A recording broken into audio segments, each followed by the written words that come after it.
On the night of the 19th of February, 1942, the Australian government told its people that 15 were dead. The next day, it revised the number to 19. It would be years before most Australians understood that the true figure was closer to 250, that 8 ships lay broken on the bottom of Darwin harbour, and that the first attack by a foreign power on Australian soil had involved more aircraft than most people today assume struck Pearl Harbour's opening wave. The government did not need to write a single order commanding its newspapers to call it small. It only needed to say too little, at exactly the moment its own country needed to hear too much, and let the newspapers print precisely what they were handed. Tell me in the comments, had you ever heard of the bombing of Darwin before today? Because the gap between what Australians were told that week and what had actually happened to their own country is one of the strangest, quietest deceptions to come out of the entire Second World War. Now let's go. To understand how a government came to describe 250 deaths as 15, you first have to understand how thoroughly unprepared Australia was for a war that had already reached its own doorstep. 10 weeks earlier, on the 7th of December, 1941, Japan had struck Pearl Harbour, and in the 10 weeks since, its forces had swept through Southeast Asia at a speed no Allied planner had believed possible. Hong Kong fell before Christmas. Malaya fell through January. Thailand had already been occupied without a fight. The Netherlands East Indies were beginning to fall by the week, island by island, airfield by airfield. 4 days before the attack this story concerns, on the 15th of February, 1942, Singapore surrendered, and with it went the entire Australian 8th Division. Close to 15,000 Australian soldiers marched into captivity. In a single stroke, the worst single military disaster in the country's history to that point. Prime Minister John Curtin called it Australia's Dunkirk. He was not reaching for a phrase to fill a speech. He was describing, in the only language available to him, the worst single week his country had experienced since Federation. And he delivered that description without knowing that his own government's next test was already 4 days away. Darwin sat at the northern edge of all of this, a small tropical port whose civilian population had barely passed 5,000 before the war, and had, almost overnight, become one of the most strategically important pieces of ground in the entire southern hemisphere. It was the Allied staging point for the defence of Timor and Java. The last useful harbour before the war moved into the islands immediately north of the Australian mainland. And by February, its wharves and anchorages were crowded with far more shipping and far more uniforms than the town had ever been built to hold. Under instruction from Curtin's War Cabinet, more than 2,000 women and children had already been evacuated from the region by air, road, and sea in the weeks before the raid. The final evacuation flight leaving barely a day ahead of the attack itself, a precaution that would later look less like foresight and more like a government that suspected, in general terms, that something was coming without knowing when or how large it would be. On the morning this story concerns, 47 vessels sat in Darwin harbour, warships and merchantmen packed close together, including a convoy that had limped back only days earlier from a failed attempt to reinforce Timor under the escort of the American heavy cruiser USS Houston. A month earlier, 4 Japanese submarines had already probed the same waters in a torpedo and mining operation, an action that ended when the corvette HMAS Deloraine hunted down and sank one of them, the submarine I-124, on the 20th of January. 9 days before the air raid itself, on the 10th of February, a Japanese reconnaissance aircraft flew over Darwin harbour entirely unchallenged and photographed exactly what was sitting in it. An aircraft carrier that was, in fact, the American seaplane tender Langley, 5 destroyers, 21 merchant vessels, and roughly 30 aircraft spread across Darwin's 2 airfields. Tokyo now had precise knowledge of what it was aiming at and how lightly all of it was guarded. Australia, meanwhile, knew almost nothing of what was coming, because there was almost nothing left with which to know it. Military planners had calculated that a serious air defence of Darwin would require in the order of 36 anti-aircraft guns and 250 fighter aircraft. Australia did not have 36 anti-aircraft guns to spare anywhere in the country, and its air force, already stretched across Malaya, Timor and the Western Desert, did not have 250 fighters to its name, let alone stationed at one of its own most remote outposts. Darwin was not weakly defended by accident. It was weakly defended because there was nothing left to defend it with, and every officer who had access to the real numbers already understood that. Australian and Allied troop numbers in the Northern Territory had risen sharply as Darwin's role shifted from remote outpost to forward base. And every loss further north, Rabaul and the growing threat to Ambon and the rest of the Netherlands East Indies, drew more of Australia's remaining strength further away, just as its own most exposed city on the mainland needed every gun and every fighter it could get.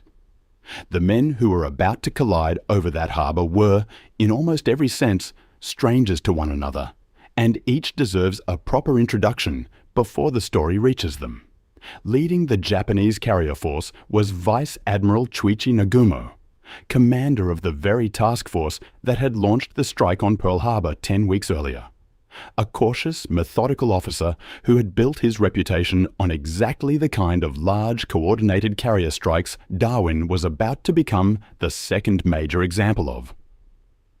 Flying with that same force, and leading its first wave in person, was Commander Mitsuo Fuchida, the officer who had personally led the aerial assault on the American fleet at Pearl Harbor, and was now being sent south to repeat the exercise against a much smaller Australian target. Neither man regarded Darwin as a particularly significant mission in its own right. To them, it was a supporting operation, a way of clearing the path for the invasions of Timor and Java that Tokyo had already scheduled for the days immediately following. On the Australian side sat men with no idea they were about to become part of the same story as Fuchida at all. John Curtin, a former journalist and trade unionist who had become Prime Minister only 5 months earlier, was still absorbing the loss of Singapore when the next blow arrived.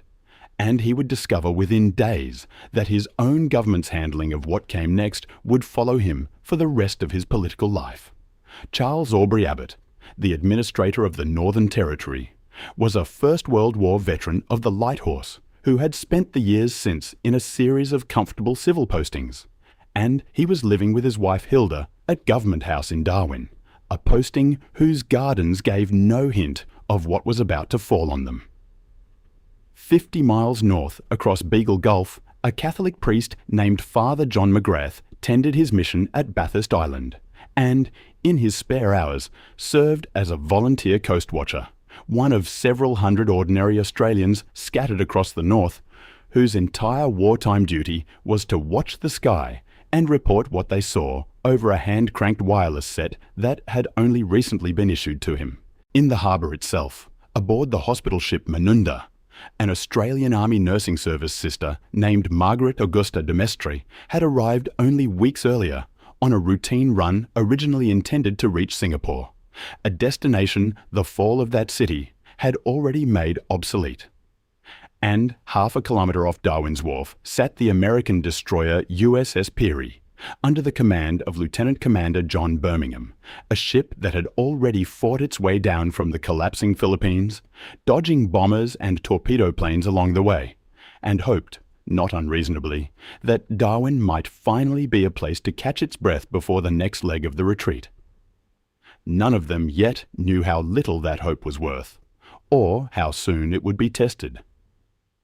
Curtin himself, a former newspaper editor and Labour man from Western Australia who had become Prime Minister only the previous October, was inheriting a war that was already going badly and about to go a great deal worse. Abbott, for his part, had served as a captain with the Light Horse in the First World War before moving into a long career in territorial administration, And nothing in that career had prepared him for defending a town rather than simply governing one.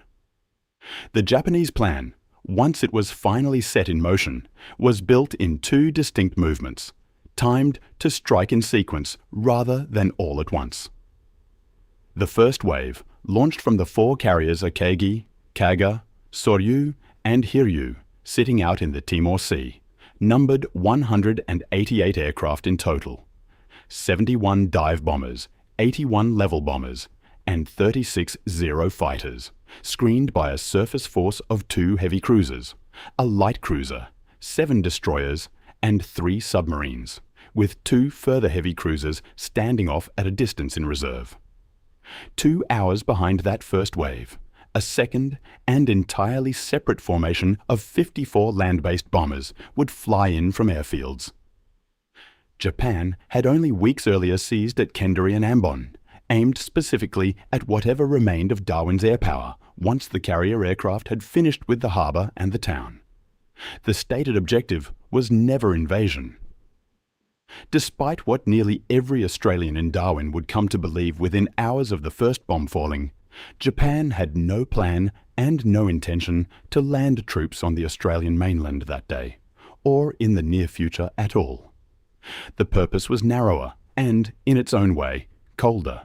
Strip Darwin of its usefulness as a base from which the Allies might interfere with the Timor and Java landings, already scheduled for the days immediately ahead. Against that plan, Darwin's actual defence amounted to whatever the coastwatchers could see, and radio in time, because there was no functioning radar station anywhere near the town, a gap in Australia's own early warning network that no amount of courage on the ground could make up for once the aircraft were already in the air. 10 American Kitty Hawk fighters of the 33rd Pursuit Squadron, under Major Floyd Pell, happened to be passing through Darwin on their way to Java, rather than stationed there at all, diverted only days earlier for escort duty and ferry service, and several of them would still be sitting on the ground, half-fueled and unprepared, when the first bombs fell. 47 ships sat in the harbour below, with no organised system for dispersing them on short notice. Most captains assuming, as almost everyone in Darwin assumed, that they had more warning time available to them than they actually did. The entire early warning apparatus Australia had built for exactly this moment was a scattering of volunteer priests and station hands with pedal-powered radios, connected to a chain of command that had never been tested under real pressure. And on the morning of the 19th of February, that apparatus was about to be tested for the only time in the war it would truly matter, and to fail in a way that had nothing to do with the men who had built it. The Zero fighters escorting the first wave were, at that point in the war, faster, more manoeuvrable, and longer ranged than anything the Allies had yet managed to field in the Pacific theatre. Darwin's own anti-aircraft strength amounted to a single heavy battery and a handful of lighter guns, manned by gunners who had trained for exactly this moment without ever quite believing, until that morning, that it would actually arrive. The coastwatcher network itself had only recently been formalised by naval intelligence. Men like McGrath issued their teleradios only shortly before the raid, a sound piece of wartime improvisation built exactly for a morning like the 19th of February. That it worked precisely as intended, and was still ignored, would become one of the bitterest ironies Lowe's Commission would later be asked to explain. At around 9:15 that morning, an early sighting was reported from the direction of Melville Island, though the precise details of that first report have been disputed by later researchers, who suspect the account may owe something to embellishment in later retellings rather than to the original wireless traffic itself. What is not disputed is what happened 20 minutes after that. At 9:30, a United States Navy Catalina flying boat on routine patrol near Bathurst Island was set upon by Japanese Zero fighters and forced down into the sea before its crew could get a warning transmitted. Its entire crew rescued later that day by a passing merchant ship with no idea how close their own sighting had come to changing anything. 5 minutes later, at 9:35, Father John McGrath working a field near his mission station, looked up through a break in the cloud and saw the same formation passing overhead. He ran for the small hut that housed his teleradio, waited out the agonizing minutes it took the set to warm, and at 9:37 sent a message to the wireless station at Darwin. An unusually large air formation, bearing down from the northwest, identity suspect. Visibility not clear. That message reached Darwin's civilian wireless operator within moments and was passed directly to RAAF Operations. It was not acted upon with anything approaching urgency. Some later accounts suggest the officers on duty assumed, without checking, that the aircraft McGrath had seen were American bombers already expected that morning, a small mistake that cost 20 minutes no one in Darwin could afford to lose. 20 minutes of real warning, sent by a man whose entire wartime purpose was to notice exactly this and say so, dissolved somewhere between one desk and the next. And at 2 minutes to 10 that same morning, the first bombs began falling on Darwin. The attack opened with Japanese Zero fighters strafing the minesweeper HMS Gunbar as she passed through the boom protecting the harbour entrance. And within moments, the sky above Darwin was full of aircraft that, until that instant, had existed for most of the town only as a rumour on the far side of the Arafura Sea. The 14th Anti-Aircraft Battery fired the first shots fired in Darwin's defence, and fired on doggedly and without pause for the rest of the morning, even as everything around them came apart. Dive bombers and level bombers fell on the shipping crowded into the harbour, on the wharf, on the township itself, on the RAAF station at Parap, and on the hospital at Berrima, where staff worked to move patients even as bombs continued to fall around the building.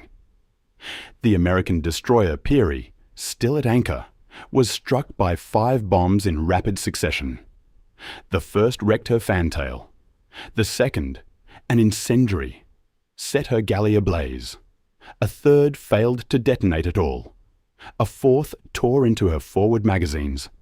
And a fifth, another incendiary, exploded in her aft engine room. She sank within roughly 40 minutes, and men who watched her go down would later say her machine guns kept firing at the Japanese aircraft the entire way under. 88 of her crew, including Lieutenant Commander Birmingham, went down with her. He would be posthumously awarded the Navy Cross for the manoeuvring that had bought his men what little time they had, and for 2 earlier escapes from Japanese attack that had already kept the Peary alive longer than most ships of her class in that theatre. Alongside the wharf, the merchant vessel Neptuna, carrying 200 depth charges in her hold, caught fire and detonated in an explosion that shook the entire harbour, killing 45 men aboard, while a separate bomb landed among wharf labourers gathered for their morning smoko and killed at least 21 of them outright, men who had walked to work that morning expecting nothing more dramatic than the heat. In the town itself, a single bomb struck the Darwin post office directly, and in its wreckage, and in the freshly dug slit trench beside it, were found the bodies of Postmaster Hurtle Bold, his wife Alice, their 20-year-old daughter Iris, and 6 young telegraph and postal staff who had run for the only shelter available to them. 10 people, 1 family, and the colleagues who had tried to save themselves alongside them died at a single address that morning. A survivor from the adjoining cable office, a man named Henderson, would later describe simply standing and watching as the bodies were carried out one by one, so stunned by what he was seeing that he had no memory afterward of being led away from the scene. Overhead, the American Kitty Hawks caught mid-transit were hit at the worst possible moment, several still on the ground. 3 were shot down almost immediately, and 2 of their pilots, Jack Perez and Elton Perry, were killed, while a handful of others, including Lieutenant Robert Ostreicher, managed to stay airborne and fight back against odds that gave them almost no real chance of doing so. Ostreicher himself later recalling counting some 18 Japanese fighters circling patiently above him, waiting their turn. Aboard the Manunda, still under her Red Cross markings, casualties were already being brought in from the water even as the raid continued.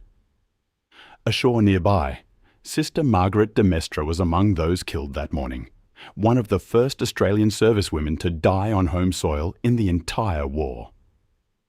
The Peary went under with her guns still firing, and for a moment that single detail says more about the day than any casualty figure ever could.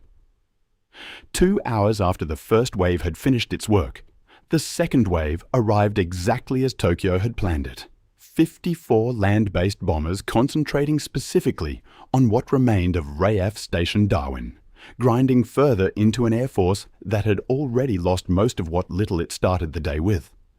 And it was in the hours that followed, not during the bombing itself, that Darwin came apart in a different and, in some ways, more embarrassing way than anything the Japanese had actually managed to inflict on it. Rumour moved faster than any official word, and the rumour that took hold was invasion. That the bombers overhead were the leading edge of a landing force, not a single disruptive strike aimed at protecting operations somewhere else entirely. Roughly half of Darwin's remaining civilian population, along with a substantial number of servicemen, began moving south along the road to Adelaide River that same afternoon, an exodus the men themselves would later nickname, with the particular black humour of people trying to survive their own embarrassment, the Adelaide River Stakes, a race later said to have been won by a garbage truck. One confused sailor, swept up in the same rush south, reportedly asked for directions to the city of Adelaide itself, and was told simply to keep going, straight down that road for another 2,000 miles. Group Captain Frederick Scherger, describing the scene at the airbase afterward, said there had been an awful panic, that a lot of men had simply gone bush, that at one point he thought they had disappeared to a man, and that the base had become, in his own words, a horrible mess. Evacuation orders, where they existed at all, were passed from man to man in a kind of broken telegraph, garbling further with every repetition down the line. 3 days later, 278 servicemen were still listed as unaccounted for. Looting filled the vacuum those men left behind, ranging from opportunistic theft to soldiers, including some of the military police brought in specifically to prevent exactly this, hauling goods away by the truckload. Some of what was taken, it was later noted almost apologetically, amounted to little more than bed linen and kerosene refrigerators badly needed at the hospital. By nightfall, there were reports of drunken personnel firing weapons over the heads of crowds in the street. At Government House, Administrator Abbott and his wife Hilda sheltered beneath the building during the raids themselves, and Abbott would later be credited with saving the Australian flag that had been flying there, the first Australian flag damaged on home soil by enemy action, which he arranged to have presented to the newly opened Australian War Memorial in Canberra. He would also, in the account that followed, be criticised for directing police away from rescue work and toward the safeguarding of his own household china and glassware, a detail that would follow him through the historical record of that day far more persistently than the flag ever did. It is worth saying plainly, because later historians have pushed back on some of the more colourful retellings of this exodus, that not every account of mass desertion that circulated afterward has survived close scrutiny undamaged. What has survived close scrutiny, in Scherger's own recorded words, in the count of 278 missing men, and in the findings of the inquiry that would soon follow, is that something real and serious came apart in Darwin that afternoon, whatever its exact proportions ultimately turned out to be. Command itself, in those first hours, was scattered across at least 3 separate authorities: military, naval, and civil, none of whom coordinated a single unified response to the town's collapse into disorder. It would be wrong to suggest every serviceman behaved this way. The men of the 14th Anti-Aircraft Battery stayed at their guns throughout. But almost none of the men later listed among the 278 missing were ever formally charged with desertion, not because their conduct had been beyond question, but because establishing exactly what any individual man had been told, by whom, and when, proved all but impossible in the chaos that had swallowed the base's own paperwork along with everything else. It was into this same short window of days, while the truth of what had actually happened was still being pieced together on the ground, that the government's public account of the event took its final shape. And it is here that the deception at the heart of this story actually takes shape.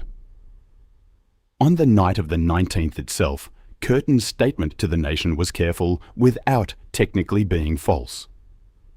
Damage to property, he said, had been considerable, but reports so far to hand did not give precise particulars as to loss of life.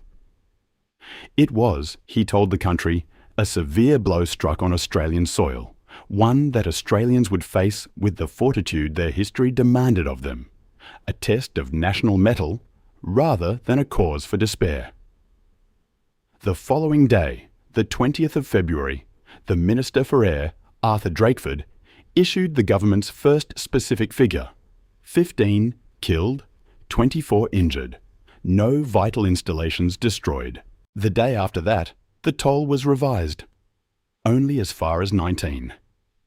Newspapers across the country ran these numbers exactly as they had been given, on front pages from Canberra to Sydney to Adelaide.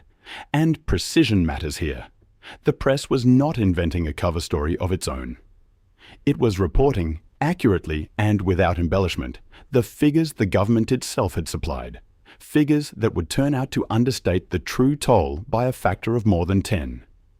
On the 24th of February, Curtin offered the closest thing on the public record to an explanation, telling reporters he did not propose to inform the Japanese of the degree of success or failure of their own attack, a statement of operational logic rather than an admission of deliberate morale management, though the two motives have been argued over by historians ever since and have never been cleanly separated from one another. There was, in fact, a real documented instruction governing what Australian newspapers could print about Darwin, but it did not originate the morning after the raid, and it did not say what popular memory has since assumed it said. 5 weeks earlier, on the 10th of January, 1942, in a secret advisory War Council directive, Curtin had criticised what he called dramatised enemy reports concerning a supposed bombing of Darwin, referring to unconfirmed rumours already circulating before any real attack had taken place, and had forbidden the publication of sensational reports from enemy sources unless officially confirmed. That order exists. It sits in the National Archives of Australia to this day. But it predates the 19th of February by more than a month, and it was aimed squarely at unverified Japanese propaganda claims, not at controlling the government's own numbers once the real raid finally arrived. No single dated order instructing Australian newspapers to describe the true event as small has been found in the record consulted for this story. What existed instead, and what did precisely the same work just as effectively, was a government that said far less than its country needed to hear, and a press that printed exactly what it was given, no more curious than it was permitted to be. Within days, the fuller picture began filling in, regardless of anyone's intentions. By the 4th of March, less than 2 weeks after the raid, newspapers such as the Townsville Daily Bulletin were carrying vivid, named survivor accounts. A plumber describing bombs falling as the siren sounded, a labourer calling out his own goodbye moments before he was killed, an evacuee having to tell his wife that both her father and her uncle were dead. Whatever this was, it was not a story that stayed buried for long. It was a story that had simply been told badly, and late, at exactly the moment it mattered most. By the 28th of February, papers such as the Adelaide Mail were running maps showing the correct direction of the Japanese attack, and by early March, a steady stream of survivor accounts had begun appearing in mastheads across the country, most of them roughly accurate about the scale of what had happened, even where the precise numbers still lagged behind the truth. None of this reads like a press gagged into silence. It reads like a press working, imperfectly, And with the same delays that afflicted every wartime newsroom of the era, toward a truth its own government had been slow to hand it. 2 weeks after the raid, on the 3rd of March, 1942, the federal government appointed Mr. Justice Charles Lowe, a Victorian Supreme Court judge with a reputation for methodical, unhurried thoroughness, to head a formal commission of inquiry into what had actually happened at Darwin. Lowe moved with unusual speed for a government body of his kind. He was on a plane north the following morning, and by early afternoon of his very first day in the town, he had received an education in his own subject matter that no briefing paper could have given him, because the Royal Australian Air Force's Darwin airfield was bombed again while he stood in it.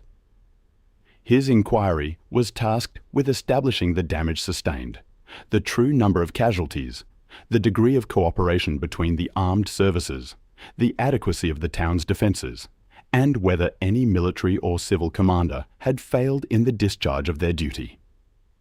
Lowe delivered his findings in 2 separate reports, the first on the 27th of March and the second on the 9th of April, 1942, concluding that the death toll did not exceed 240, and, in a later and more considered estimate, that the true number was approximately 250, stating plainly that he doubted any further investigation would ever arrive at a more precise figure than that.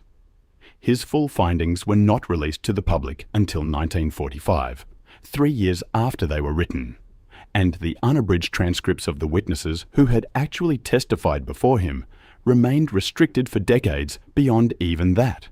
Among Lowe's specific conclusions was one that cut closer to the heart of the day's failures than any other single finding. Had the coastwatcher's warning been acted upon with anything like the urgency it deserved, it was, in his own careful phrasing, at least probable that a number of the men killed on the wharf, and the officials killed at the post office, might have reached safety in time. 20 minutes. That was the margin Lowe himself identified between the warning that was sent and the warning that was heeded. And in the end, it was a margin measured not in abstractions, but in specific recorded names. Lowe's findings did not stop at the coastwatchers. He examined the conduct of the RAAF officers on duty, the adequacy of the town's warning system, and the collapse of civil order afterward. And, while his report avoided sweeping condemnation, it did not pretend the day had gone well. The failure, in substance, was one of preparation and communication rather than of courage, and nothing in his findings suggested the men who had fought that morning, at the guns, aboard the ships, or in the air, had done anything other than their best with what little they had. What Lowe's inquiry finally made possible, with something like real authority behind it, was an honest tally of everything the country had actually lost that day, and that tally deserves to be set down in full, once, cleanly, the way it should have been set down within days, rather than years. 8 ships had been sunk outright in the harbour, 2 more beached and later refloated, and a further 14 or more damaged by bomb or machine gun fire without going down entirely. Somewhere between 20 and 30 aircraft had been destroyed, on the ground and in the air combined. The post office was gone entirely. The RAAF station was gutted. Electricity and water had both been cut, if only for a matter of days. And the human cost, once every surviving source is weighed carefully against every other, sits most defensibly at approximately 250 dead, a figure the Australian War Memorial's own historians later refined to about 243, with other researchers placing the plausible range as high as 262, and a further 300 to 400 wounded on top of that, most of them treated aboard the Manunda or in the damaged hospital at Berrima in conditions no one had planned for. Behind every one of those numbers sat a name, and it is worth saying several of them together, once, before the story moves on from them. Lieutenant Commander Birmingham went down with his ship and 87 of his men, decorated posthumously for a defence that bought his crew nothing but a slightly longer 40 minutes. Hurtle-balled Alice Bold and their daughter Iris died together with 6 young colleagues in a trench dug for exactly this purpose, and not deep enough to save any of them. Jack Perris and Elton Perry were shot out of the sky before they had properly joined the fight they had been diverted to help win. Margaret de Mestre died on a hospital ship that had arrived expecting to carry the wounded of someone else's battle on the far side of a fall of Singapore she had been sailing directly toward. And against all of this, Japan's own losses that day amounted to just 4 aircraft, 2 dive bombers and 2 Zero fighters. One of those Zeros, flown by Flight Sergeant Hajime Toyoshima, was damaged badly enough that its pilot crash-landed on Melville Island, where he was captured, unarmed and entirely alone, by a local Tiwi man, becoming the first Japanese prisoner of war taken on Australian soil in the entire war. On the very afternoon, that half of Darwin was streaming south in terror of an invasion that was never actually coming. The only invader who genuinely set foot on Australian ground that day did so as a captive, walked in by exactly the kind of ordinary Australian the panic had assumed had nowhere left to run to at all. The wounded, numbering in the hundreds by any reasonable estimate, were treated in conditions no medical staff in Darwin had trained for, aboard a single hospital ship and in a partially wrecked hospital building. The material cost went beyond ships and aircraft alone.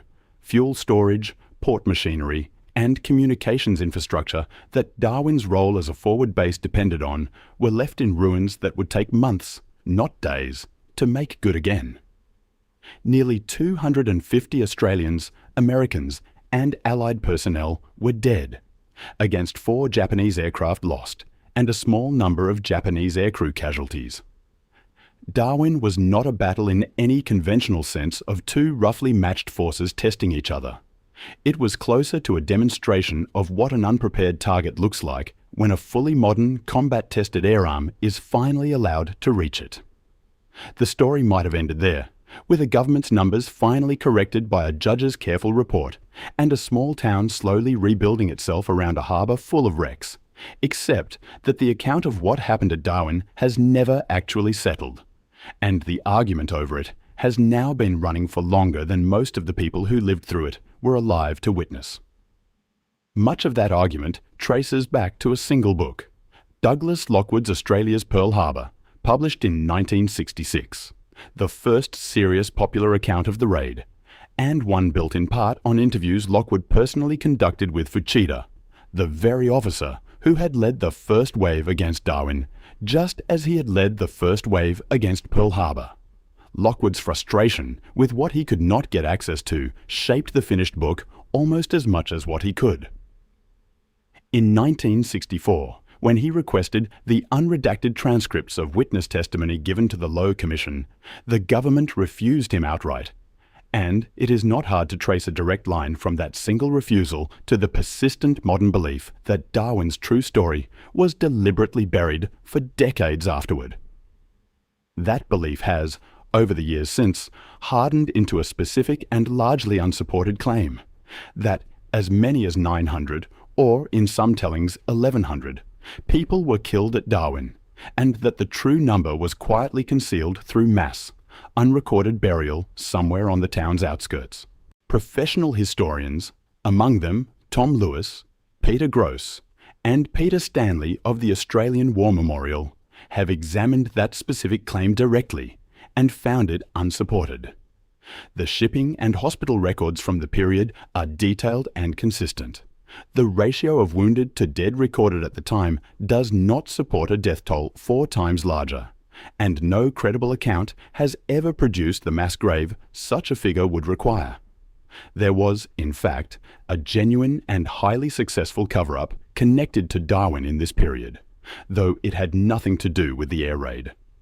The submarine action from a month earlier, ending with HMAS Deloraine sinking I-124, had been classified at the highest possible security rating and kept out of public view, not by Curtin's civilian government, but by naval intelligence, protecting a delicate operation to recover the sunk submarine's codebooks before the enemy learned they had been captured.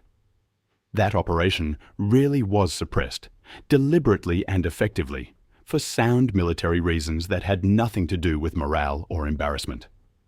The much more famous air raid, by comparison, was never suppressed in anything like the same sense.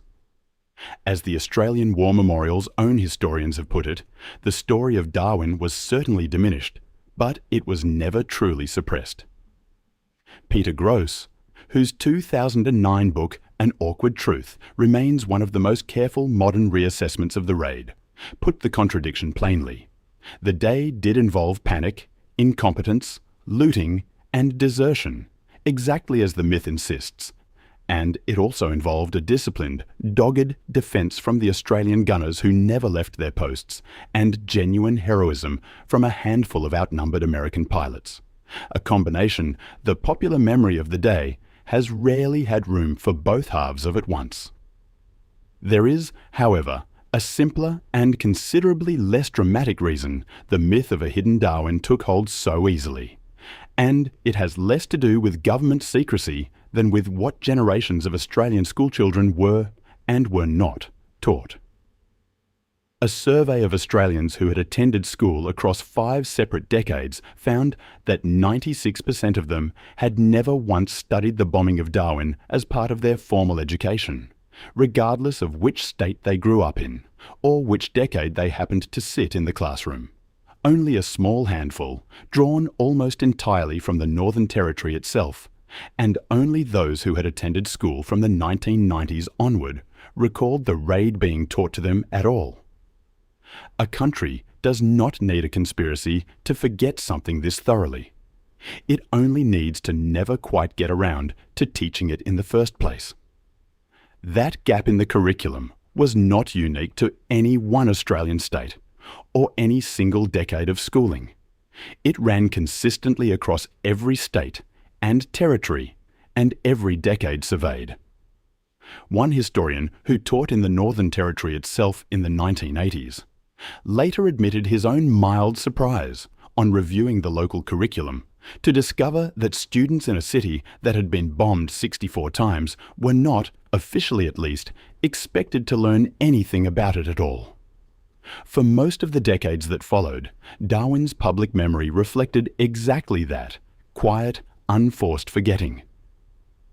As late as 1972, the 30th anniversary of the attack received little more than a single feature article, tucked away on an inside page of the Northern Territory News, a modest local acknowledgement rather than anything resembling a national one.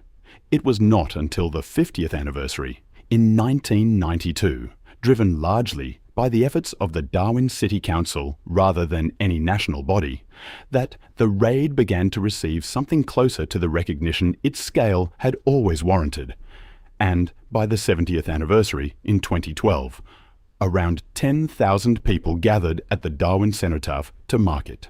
The cenotaph and its surrounding memorial garden now stand in Bicentennial Park, close to the position where the 14th Anti-Aircraft Battery fired Darwin's very first defensive shots of the war, and nearby a recovered deck gun from USS Peary Points permanently out across the harbour toward the wreck it once belonged to. A small piece of American steel keeping watch over the water that took Birmingham and his crew. The 19th of February was only the first of 64 separate raids on the Darwin area over the following 20 months, continuing through to November of 1943, a sustained campaign the popular memory of a single dramatic morning has tended to compress into one event. The day is now formally recognised as Bombing of Darwin Day, and exhibitions such as the Defence of Darwin experience make the story of censorship and suppression an explicit part of how the raid is explained to visitors today, precisely because the myth has proven so durable. And yet, the 7-volume official history of the Australian Army in the Second World War gives the entire event barely 2 pages, a proportion some historians have read as its own quiet form of institutional embarrassment, whatever the true intention behind it actually was. Even now, at almost every anniversary, Tom Lewis, the historian who has done more than perhaps anyone else to correct the record, finds himself once again patiently explaining that no, 900 people were not secretly buried in the desert outside Darwin. The argument over how this particular story should be told has, by now, outlived nearly everyone who was actually there to live through it. Part of that slowness to remember, historians have suggested, reflects something close to genuine collective embarrassment rather than simple neglect, a national reluctance to dwell on a day that combined real heroism with real panic in roughly equal measure. In a country that built grand memorials to Gallipoli within a decade of the landing, Darwin waited 50 years for anything resembling a comparable public reckoning. What actually happened at Darwin on the 19th of February, 1942, did not require a single secret order to become a national deception. It required a warning that arrived on time and was ignored anyway. It required a government willing to say 15 when the truth was closer to 250. And newspapers willing to print exactly what they were handed, no more curious than they were permitted to be. It required nothing more sinister than a country too overwhelmed by everything else happening that same month to look closely enough, and too embarrassed by what it eventually found. Lieutenant Commander Birmingham went down with his ship, his guns still firing at the very end. Hurtle Bald, his wife and his daughter died together outside a post office beside 6 young colleagues who had run for the same shallow trench. And on a day when half a town fled south in terror of an invasion that was never coming, the only enemy who actually reached Australian soil that day arrived as a prisoner, walked in by the very people the panic assumed had already run. The distance between what a government says happened and what actually happened is where the real history of a war gets written. And at Darwin, that distance was measured not in one single lie, but in 100 small, ordinary ones, told by people too busy, too frightened, or too ashamed to say more. If you believe the people of Darwin deserve to be remembered properly, leave a comment below. And if you want to understand how another nation's government learned that same lesson the hard way, watch this next.